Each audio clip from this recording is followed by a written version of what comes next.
What is up, everybody? I am HoopsandHipHop, and welcome back to another episode of the Pokeblock Podcast. We're going to be talking about a particular rumor that's been floating around the Pokemon community that is very intriguing to me personally because I don't usually follow rumors super closely, but this one has got my attention, and I sort of have this conspiracy theory going on that has me sort of convinced that it might actually be true. And to help me discuss that, I've brought on basically the guy in terms of Pokemon rumors and leaks and stuff like that in the community, RuffledRowlit. How are you doing today, man? Thanks for coming on. Oh, thank you for having me. I'm doing all right. Good. And yeah, definitely really nice to have you here. We're going to have a really good conversation. It's going to be a lot of fun. Before we get into it, though, obviously, got to thank our sponsors who help make this show possible. So with that being said, today's episode is brought to you by the Tax Defense Group. The team of professionals at the Tax Defense Group are passionate about helping taxpayers resolve their tax debt. Their services include basic tax preparation, tax audits, resolving large tax debt, and more. They actively represent taxpayers throughout the entire USA. So if you need help resolving your tax issues, call the Tax Defense Group at 800-850-7973 to get started. That number again is 800-850-7973, and you can visit them online at thetextdefensegroup.com. Today's episode is also brought to you by Junkie. Are you thinking about starting a business or a side hustle? For all businesses to be successful, you need a website. Junkie offers website development, content writing, and SEO services for business websites. So call Junkie today at 805-587-7966, and you can visit them online at writerjunkie.com. Be sure to also check out our UCast Studios website with the link in the description as well. All right, so as far as the rumor I had in mind that I wanted to talk about, it has to do with this Pokemon collection, so to speak. There's a rumor floating around about a collection of Pokemon games possibly coming to Switch, and why don't you go ahead and sort of tell us what the rumor is and where it came from for those who might be listening who don't know what we're talking about. All right, so to give a general idea of what the rumor itself is to begin with, is the idea that we're going to get like a sort of collection of Pokemon games. They're being usually in like, there's been about 2 rumors mentioning it, both mentioning the idea of there being 3 games in these collections, right? One rumor mentioned something like a Gen 4, Gen 5, and Gen 6. Another one mentioned something similar to like a Gen 1, 2, and 3 collection. Now, again, like, most of this seems to like have popped up most recently because of like all the stuff going on with you know, Super Mario All-Stars and all those sort of things and the collection there. And it seems like this has kind of risen from that sort of, you know, happening and being kind of like in the limelight, so to say. And yeah, that's kind of what's like the general gist of what it is, like, you know, as a kind of rumor. Like, that's the whole thing of it. It's like a collection for Pokemon featuring either Gen 1, 2, and 3 or Gen 4, 5, and 6. Right. Which, that, when I first was like made aware of the rumor, I was kind of like mind blown that I hadn't ever thought of something like that ever happening. So the idea itself is obviously really exciting. But the thing that really just got my wheels turning about this and kind of made me sort of like, I was convinced of I was personally convinced that like maybe this is actually real, like maybe this isn't just another rumor, was I started to realize just like in the days following that rumors sort of like leaking onto the internet that there are actually a lot of things currently going on in Pokemon right now that have like, they deal with all of the generations like sort of coming together as one, or something that features all of the generations. Like, prime example of this is Pokemon Journeys, that is all about Ash traveling to all of the generations.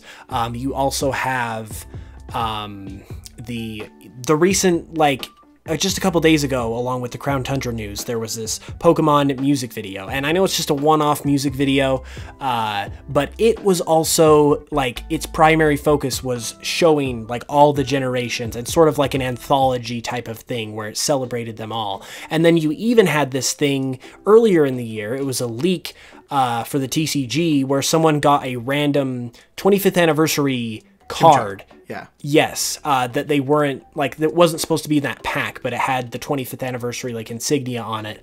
And through that leak, people were able to deduce, I guess, that there are going to be 25 cards sort of in that special promo, which just by looking at the numbers, you can pretty much tell is going to be all of the starters from all 8 generations, which makes 24, and then Pikachu 25. So that's another example of it sort of working out to where we're sort of in sort of a current like celebration of all the generations. And so with all of that currently happening, it's just like, and obviously the 25th anniversary next year, it kind of just sort of fits together and kind of just has me semi convinced. Like I'll still be a little bit skeptical. I definitely am not just gonna shout at the rooftops that this is happening, but I'm honestly a little bit like, I'm decently convinced that this could be real, just based on all of that just fitting together so well.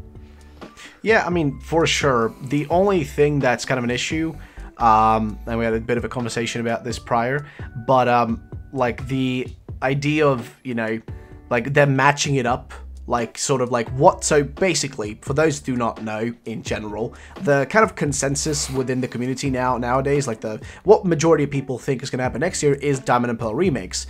Now, the question that ends up being, and you know, like if we're going to get a remake next year, how do you fit in alongside, you know, a brand new remake if like one of these rumors is correct, the one that said like Gen 4, 5, and 6? How do you fit that in there with, you know, there already essentially being like at the start of the year a Gen 4 game released, which is the original ones, you know, as kind of like a similar to a virtual console type of deal in a collection. How do you fit that alongside with like a Diamond and Pearl remake? But like what would make the most sense then is the other rumor, which is like Gen 1, 2, and 3, right? Because 1, 2, and 3 would be a kind of a good thing to kind of hype people up, right? Like, oh, you know, you played through Gen 1, 2, and 3. Well, guess what? We got something perfect for you. We got Gen 4 remakes, you know, at the end of the year. So they start the year off with a collection and then end the year off with a brand new game. And also, yeah, it's kind of the time frame is perfect next year for like, you know, Diamond and Pearl to return, because it's the 15th year anniversary. And also, something that's interesting for those who do not know, there's been a lot of like trademarks happening recently, and one of those trademarks was actually for Heart Gold Soul Silver, right? And also for the Pokemon Entei, which is a pretty important Pokemon for Gen 2, right? So that's kind of an odd one, because it doesn't really make a lot of sense. Like, why would you be like, in one way you could be like, well, they're just re-trademarking it, so, you know, make sure that it's still theirs and nobody can take it away. But I just don't see the reason for anybody to go and just casually be like, oh, I'm just gonna take Soul Silver and make my own thing out of this, you know? Like, it just doesn't doesn't make a lot of sense, right? And it just seems a little bit odd that that's being re-trademarked. And I wouldn't be surprised if sometime next year, you know, if the collection is a possibility, then we might see, you know, other things being trademarked. And Heart Gold Soul Silver, I mean, we, you know, for those who are out there who don't know, we were like, you know, insanely speculating, like to the point of like actually sounding like madmen. We were like speculating before Pokemon Unite was revealed. We were speculating that the things behind Ishihara, all the plushies and stuff, which, by the way, keep in mind, everything there was Gen 2 behind him, right? And at the bottom you had like the Let's Go boxes and stuff. We were speculating we were going to get Let's Go Johto, but that didn't really pan out or happen. But then we have now all of a sudden this Heart Gold Soul Silver like trademark. A lot of things pointing also when it comes to the collection, right? There's a lot of things pointing towards it. I mean, you know, with the way like things are going, with, you know, Pokemon Journeys, and as well as you mentioned with the TCG, you know, like every single one of those like starters being kind of seemingly possibly included there. A lot of things are pointing towards that direction.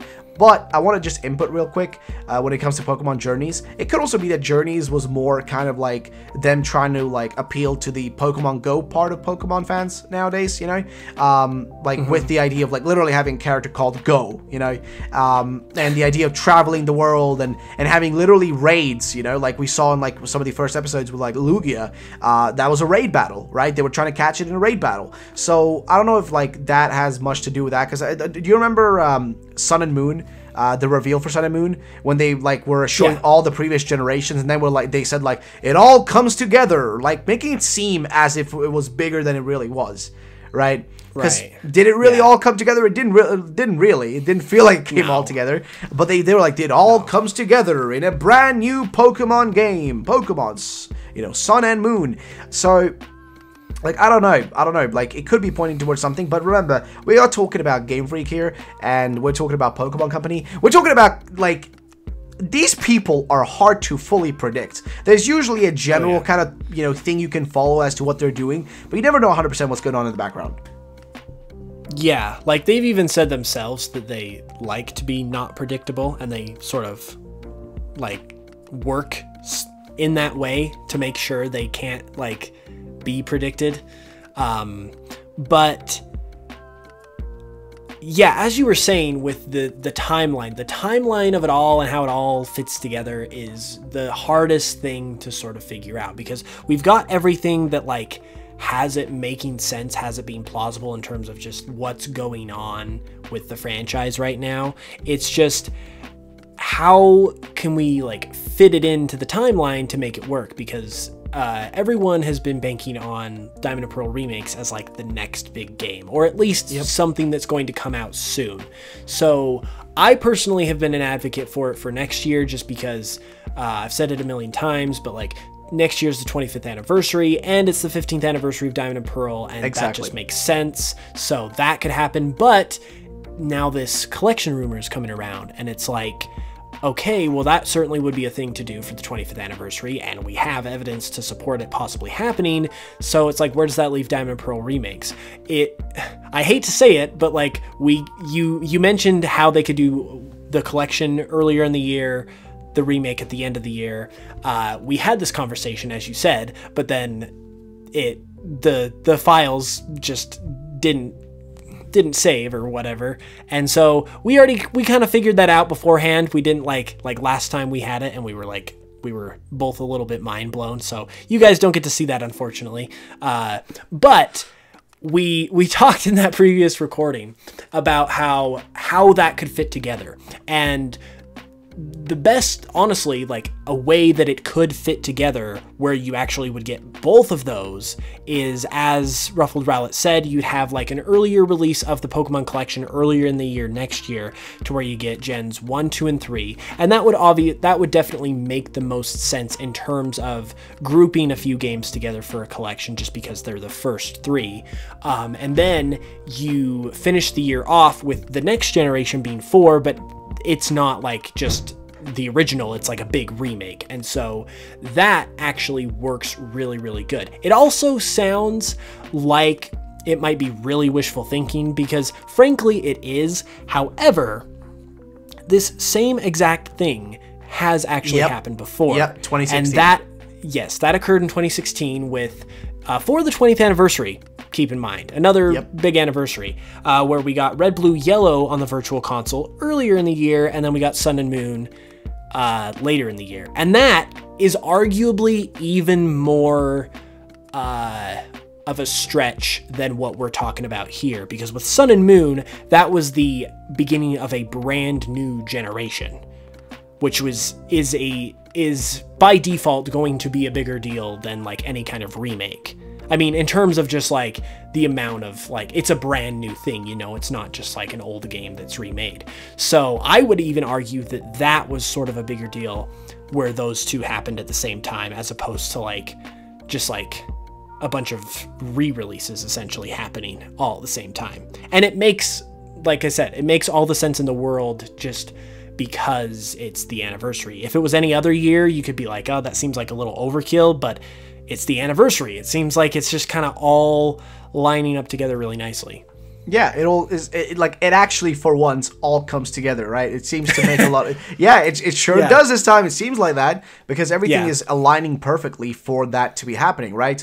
Same thing as 2016. It was the 20th anniversary. You had Sun and Moon at the end of the year, but at the start of the year, you had the virtual consoles, right? Red, Blue, Yellow. So it's literally the same thing is now being set up perfectly. And again, sure, you could argue, you know, as you kind of talked about, you could maybe argue the idea that, like, okay, Diamond and Pearl aren't as big as, like, you know, a new generation releasing that time, but that shouldn't really matter because it's still a mainline game, a pretty big game at that, no matter what way you twist it. A game that's very highly anticipated, a game that's, you know, I think we all know that Game Freak knows we want that. And I think, like, even they, as you mentioned, they do stuff like these really, like, sketchy tweets, like, Sinnoh confirmed, and, you know, and just being, like, really dicks about it, if I'm gonna be honest. Like, just not being, like, very, like, just genuinely being, like, well, we're gonna tease the hell out of them, because why not? Let's just make them, like, weep, you know? Like, that's what they do to us. But it's like they're, you know, it, like, everything sort of points towards this. It's like the perfect, like look at how the stars are aligning for it, right? You know, 15th anniversary for Diamond and Pearl, 25th anniversary for Pokemon, right? And then on top of that, it's perfect to do the same thing they already did because it's free money. Like, it's literally free money. No, for real, it's free money. Like, I looked at the sales. We looked at the sales here for the Virtual Console for Red, Blue, and Yellow. Remember, those were literally, were those in a bundle or were those, like, separate? I'm pretty sure those were separate, right? I think, like, you had to buy them separately. Yeah. They even also, just to add on to your free money thing, they also sold them with they bundled them with a special 3DS. And so it's like, not only did they sell just another million copies of those games because of that, even though they were just sitting around and they required no effort, but they were also able to sell systems because of those games. I bought one of those. So it's just like, like you said, free money. Yeah, but, like, look at this though. 1.5 million sales of those, right? And then, let's, you know, not counting the amount of, like, you know, actual consoles they were able to move on top of that, right? That's like $19 million for just putting a game that's literally finished and just needs to be, like, with really minimal effort, just shove it onto another console. Like, that's it. And, like, imagine them just having to do that with 3 games. Like, 2 games they've already done it with before in the past, you know, that being Red, Blue, and then Gold, Silver. They've already done it with those. So same thing in this case. Literally just grab it and shove it on there and just do it with, like, Gen 3 as well. And boom. And then on top of that, if they do a similar thing, because what they could definitely do with it as well to, like, make people buy it is do the same thing that Nintendo did with, like, Super Mario 3D All-Stars, which is to kind of make it like an exclusive thing that can only be bought for, like, 6 months and then just be like, well, that's all it's going to be sold for and then it's over. You know what I mean? Like, make it seem more important than it really is, right? That would be sort of like, because I think even for Mario All-Stars, it's kind of like shady to do that. Oh, for sure, dude. It's assholey, but I'm telling you, from a business side of things, it's genius. It is literally genius because it's just like creating this idea of, like, it's the fear of missing out, right? FOMO. That's all they're doing. They're making you, because, like, I've had those moments where I'm just like, oh shit, this shit ain't gonna be around for all time. I may need to buy this, you know, even though I may not even have the time to play it. I'm just like, I need to have it because I may not have it later. It's like they're playing off of that. I'm just talking in terms of business. I'm not talking in terms of, like, consumer friendliness, because that's evil. Okay, that's literally like evil type of shit, like evil corp type of, like, you know, business practice. Like, it's not a consumer friendly thing. And some people will defend them for doing that. It's not defensible. They're just literally doing something that's anti-consumer, trying to, like, literally just, you know, kind of poke you to be like, buy it, or else you won't have it. You won't have a chance to buy it again, you know?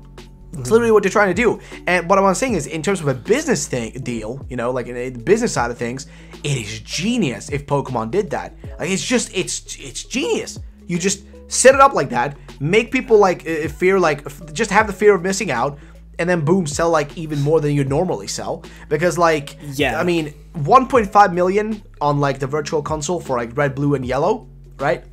I'm pretty sure for a bundle, they'll make far more and probably sell more. And if they do something similar to, like, you know, with, like, having an exclusive console for that as well, which we know for a fact they definitely should and will probably do if they do this, because, well, it's just perfect, because Nintendo loves to sell more consoles, because that's what they want to do, right? They want to move those things as much as possible. And now, like, I don't know if you heard this rumor, by the way, but this is, like, a lot of, like, inside people have been talking about it, about, like, a new Nintendo Switch next year, and, like, it being, like, actually upgraded, like, straight up, you know, big improvement, as a way to try to compete a little bit against like the PlayStation and the Xbox now that they're releasing, because those are gonna eat up the market for a while now, you know, in terms of like the big releases, and Nintendo needs something to even like, doesn't need to like fully compete like 8K, you know, 8K gaming and 60, like that's not important. It's more like they just need to make something that can play a lot more of these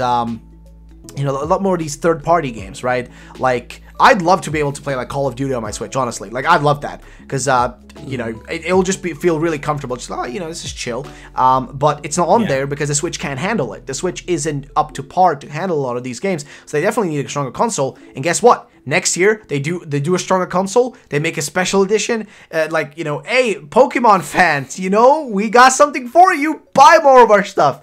It's like, I don't know why they wouldn't do it. It's perfect. Everything, you know, the stars are literally aligned. The stars are aligned for this. It all makes sense. And I guess the only thing is, you know, if they just decide to do something else, which honestly, who knows? Because we kind of talked about this as well, but like, when it has to do with like Gen 9, because, you know, you mentioned specifically the fact that when you look at the amount of years, like it's been like, what, 24 years, and every 3 years, and it's like 8 generations, 24 years, right? Every 3 years, it's a new generation. But with the amount of backlash they've had recently, like with Sword and Shield, and the fact that they moved to like their offices over to the like close to Nintendo. Actually, they're in the same offices now as Nintendo, as well as a bunch of other companies. I think like HAL Laboratory as well, and like some other companies. I'm not really sure about like specifics, but they're in the same place there now, closer to these, you know, other companies. And Nintendo, like out of all the franchises that exist within, you know, Nintendo's kind of arsenal, Pokemon's the only one causing controversy. Like, nothing else in the last, like, decade, I would argue, has caused as much, you know, controversy as Pokemon. And at the end of the day, the sales are what matters, right? The money matters. But Nintendo wants to remain, like, and be seen as that, like, high-quality product type of company, right? And that's what that image is really important, because, you know, that image, you know, look at, like, compare that to, like, EA, right? When you think of EA, you think low-tier garbage microtransactions. That's what you think EA when you think about it, right? Like, oh, yeah, they make FIFA, and that's the extent of it, and they own a bunch of companies, and they keep ruining stuff. That's what you think about that company. It's not a good image to have, because, you know, people just, you know, some people will just simply not buy your stuff when you see you as that sort of thing. But with Nintendo, they've always had that image of, they're kind of strange, but they always make good games. They always deliver, right? And they never compromise. But that's the thing. Pokemon is a little bit different from that. Pokemon is a side thing. Pokemon has got a lot of controversy, not just with Sword and Shield, but even with Let's Go Pikachu, Let's Go Eevee. A lot of controversy, a lot of things happening there. And I think Nintendo may want that to be slightly handled, and hence why they are now closer to them. So maybe things are like a wrench is thrown into plans here, and maybe we won't get Gen 9, you know, in what, 2022, I guess, or yeah, right. 2022. That would be the time for it, right? I guess that would be the year, because yeah. So who knows? Maybe it's delayed to 2023.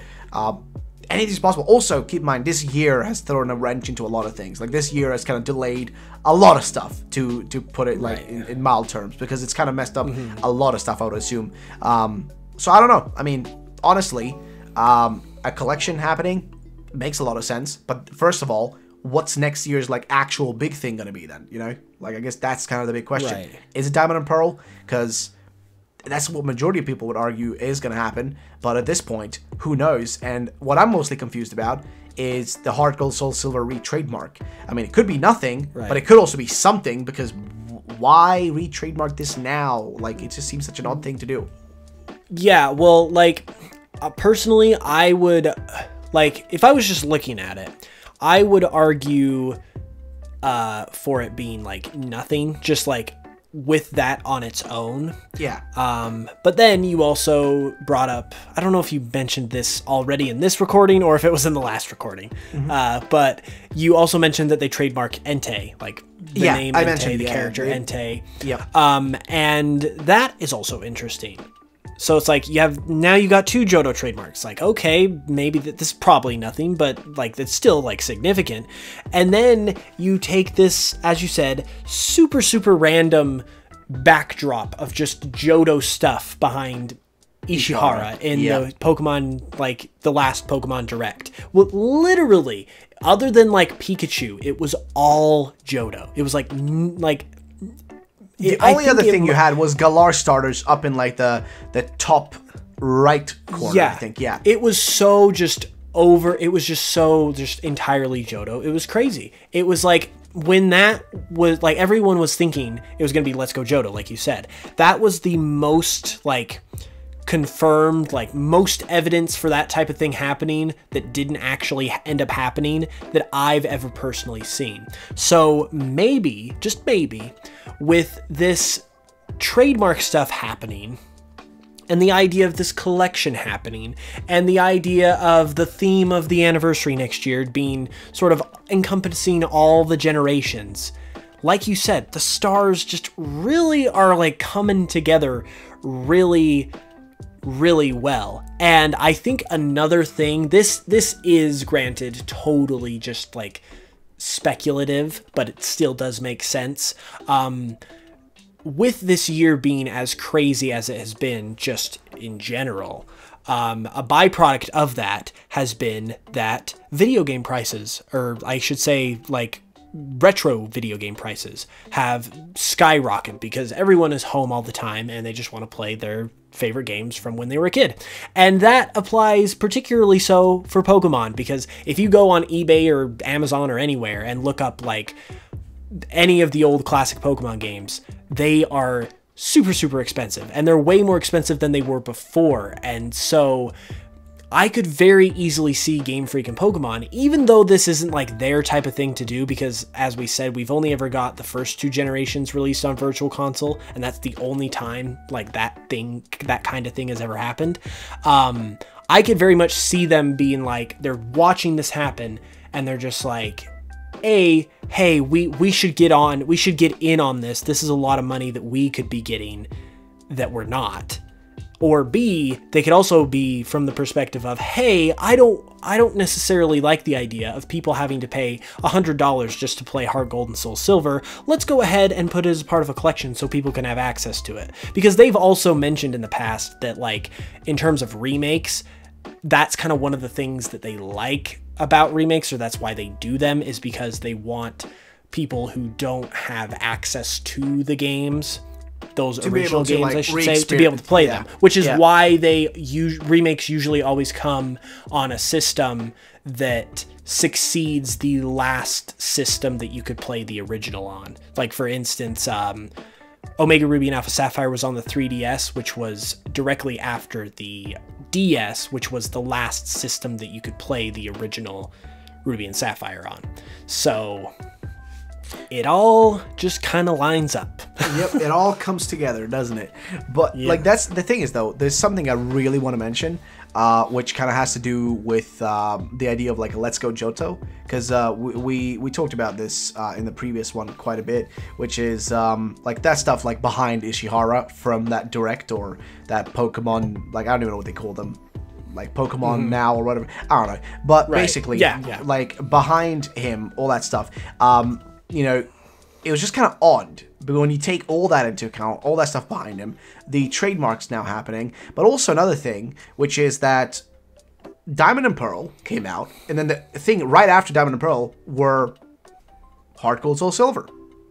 The next thing after that. So my idea was, you know, why not possibly next year, you know, we get to collection at the start of the year of like Gen 1, 2, and 3. Which, by the way, it also makes sense that we didn't get more of these like virtual consoles, because they couldn't, you know, 2016, right? That's when the virtual console for like Red, Blue, and Yellow happened, right?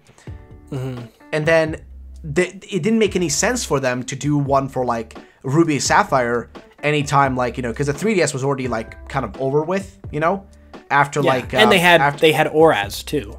Exactly. So. There it is, right? They already had that, so there's no reason. But now, that's so far back now. Like, we're so distant from that at this point. We're in 2020 now, right? Like, we're so distant from, like, Omega Ruby Alpha Sapphire, and even those virtual consoles. Those are 4 years ago, you know? Almost, like, 5th year now since those came out. Like, that's a while back now, that it's the perfect time to do that. It's a perfect time to, like, kind of just go for it. Like, why not do it? It's free money. It's going to allow people that haven't played these games to play them. It's going to be perfect for those people out there who are literally the sort of people who will buy anything just Gen 1 related. So any Gen 1 are just going to be like, well, you know, I'll buy this no matter what it is. Like, as long as you slap on a Charizard onto it and just be like, this is Gen 1. They'll be like, I want, you know, so like, just, you're going to appease those people. And it's really small effort and it's just good profits on it.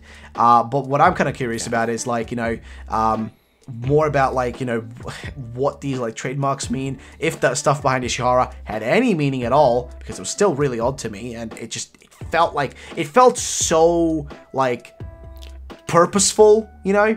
Oh, like, yeah, because it wasn't just like you could get away with it if it was just like one row of Johto stuff, because the shelf that was behind him had like 5 different shelves on it, 5 different rows. You'd expect so if it was eighth gen, right? Because that's the one that was kind of like, that's the one we're playing right now. Why would you have like all the freaking legendaries from Gen 2 and like a bunch of like Lapras from like Union Cave, etc, etc. Like you had so much Gen 2, but where's like Gen 8, the literally generation we're in? You know, where's that? Yeah, it was literally the whole thing, which, yeah, like we said, that's why it was so puzzling that didn't end up meaning anything at the time.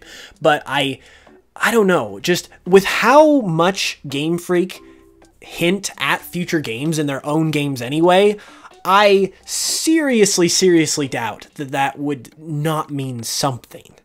You know, like even if it wasn't for Let's Go Johto at the time, it's like, it could be for something further out than that, because that, like, someone had to spend time to set that setup up, and it someone had to put effort into like coming up with that arrangement of just all Johto and putting it all up there. It's like it's too just weird to not mean anything.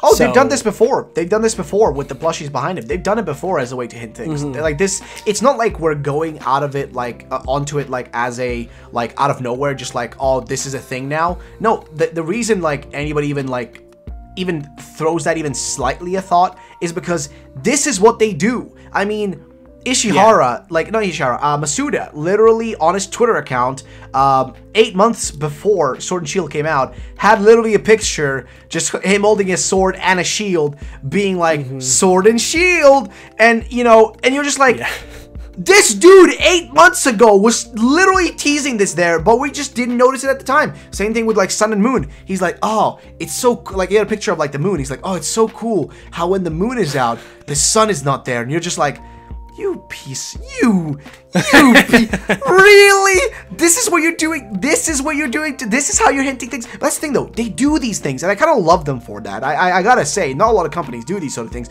but they do it, and I kind of love them for it. But also, it creates a situation where you take everything they say and kind of dissect it. And that in particular, that background, it was too specific. Too specific. There was even a golden Pikachu and like a silver colored Pikachu. I mean, come on. Come on. It's too on the nose. It's too on the nose. But the bigger problem there is, how will that fit into the grand scale of, like, you know, the timeline of Pokemon games coming out? How will that fit in there, you know? Like, where do you insert it that it's like aligning perfectly with everything else, you know? Where do you put it there? Because I don't really know how you can align it, because as you mentioned, next year some remake has to happen, something next year, and then the year after that, boom, that's Gen 9. That it's time for Gen 9, because this year we didn't get like a third version that was replaced by DLC, right? Which, by the way, keep in mind something. DLC is something that Masuda said they would never do, and they did it. So honestly, if I'll be honest with you, anything is possible, because they said they never do DLC, they did DLC. So who knows, maybe now they won't follow that schedule of, like, you know, every 3 years. So who knows, maybe they're just gonna be like, honestly, let's try a different formula, let's try things a different way, because they're clearly trying things differently. Would look at, like, for example, the anime Journeys, right? Journeys is really different for everything else.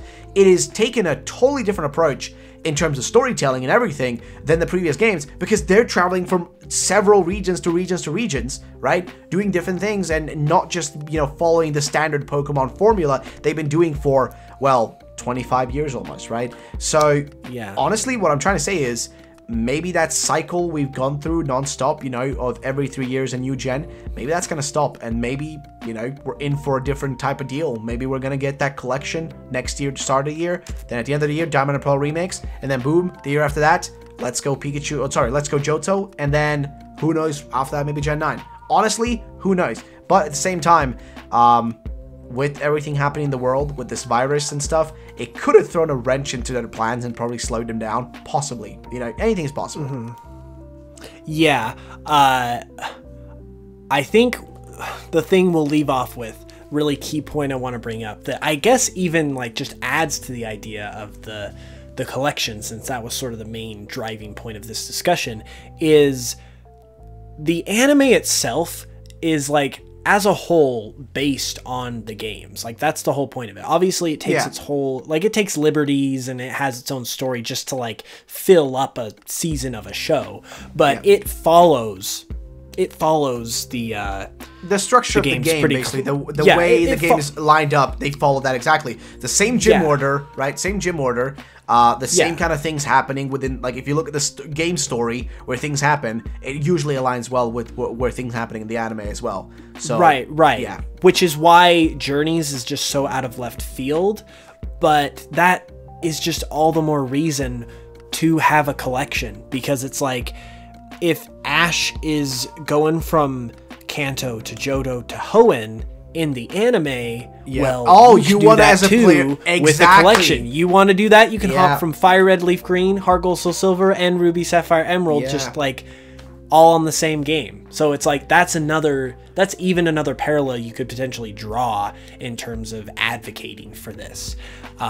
So holy moly, you could actually do the remakes as a sort of bundle instead. You could literally do like the remakes. It's an interesting call as to which ones they would do. I would think they would do, I mean, it really just depends. I think it just depends on kind of like their personal opinions and their tastes. Yeah. But I would honestly want, if it was Gen 1, 2, 3, I would do Fire Red, Leaf Green, just because we had that recent port of Red, Blue, Yellow. So Fire Red, Leaf Green, give them some love. Same thing for Heart Gold, Soul Silver. And then I would do Ruby, Sapphire, and/or Emerald, just because I mean, it wasn't super recent, but Oraz was a thing. And if you're doing the first 3 generations, I think it kind of does make sense to have them all be sort of the classic style, you know?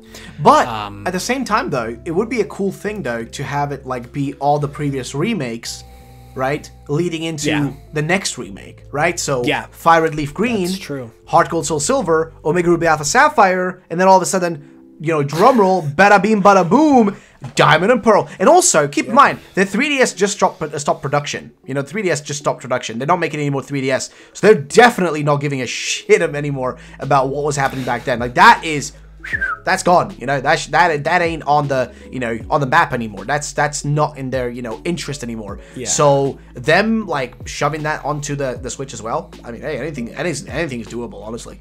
Oh yeah. Like, honestly, I think the whole lesson we can take away from this podcast is that Game Freak just needs to come here and just listen for ideas, because we've just mapped out the absolute perfect 25th anniversary that you could have. Like, that is such a perfect plan. With also, we didn't even talk about Pokemon Snap. That is right in the middle of the year too. Like, that was so surprising as well. Like, never in a million years would I thought they would do Pokemon Snap. That was the most surprising reveal ever. Yeah, like, right. And it's like, even though it's like super wishful thinking, because we're talking about a Pokemon collection that's never happened before, with a remake on top of it, sort of at the end of the year, that's like a pipe dream just in any other scenario. But it's 100% realistic, because there's no effort required to do the remake collection, because you just literally slap those games onto a cartridge, build a menu for it at the start, and it's like, that's it. There might be a little bit of optimizing you have to do, but that's like minimal work in terms of video game development. Oh yeah. So it really just comes down to the Diamond and Pearl remake, which they have probably been working on in the background for who knows how long. So it's like, and it's obviously like with the 25th anniversary, that's the type of way you celebrate an anniversary like this for the largest grossing media franchise of all time. That's how you do it. Yep. So it's totally realistic. So I just hope it pans out somewhat similar to that, because that would make for an amazing year, and it's completely like it's completely doable. Yeah, it's doable. I guess the only thing to say really is that it's up to Game Freak. It's just that they've never really done that before, and there's no precedent for it, right? There's no set precedent for them doing it. I guess the only other thing is Nintendo's done it, right? So will they follow like Nintendo's path and just do what they did, which is, hey, here's the bundle, or will they not do it because they know that they can also sell things separately and make far more money that way as well? You know, they're selling things separately. Will they be willing to bundle things up? I mean, who knows? And also, a thing I just remembered, we had a remake of Pokemon Yellow, which was Let's Go Pikachu, Let's Go Eevee. That's technically what it was, right? And that got its virtual console in 2016 as well, right? Alongside Red Blue. So, yeah. And what's the distance between those two there? That's like what? 2 years. Yeah. So like you see, like, you know, like it's doable. There's no like there shouldn't be any restrictions by how long it was ago something was made. They can still do it. I mean, hey, we got so much Gen 1. Why wouldn't they just also repackage that again through Fire Red Leaf Green and just be like, here you go? Yep. That is, I mean, that is a blueprint for success if I've ever heard one. But at the end of the day, it's just all, I guess, speculation with a little bit of evidence sprinkled in there. But that's pretty much going to wrap up the discussion. I personally am really hoping that like collection happens specifically, because I think like we said, the stars are aligned, the opportunities there. But with that being said, I want to thank RuffledRowlit, my man. Thank you for coming on here. I will leave the links to all of his stuff in the description, YouTube, Twitter, that kind of thing, so you can check him out. If you are over here from his channel or my channel, be sure to subscribe here as well. I do podcasts here every Friday, talking to people from the PokeTubing community. It's a lot of fun. And with that being said, I will be back next Friday, so be sure to follow, like I said. And in the meantime, have a great weekend, have a great week, and until the next one, as always, also be sure to check out our sponsors, our beautiful sponsors. Almost forgot that. But with that being said, I'll smell you guys later.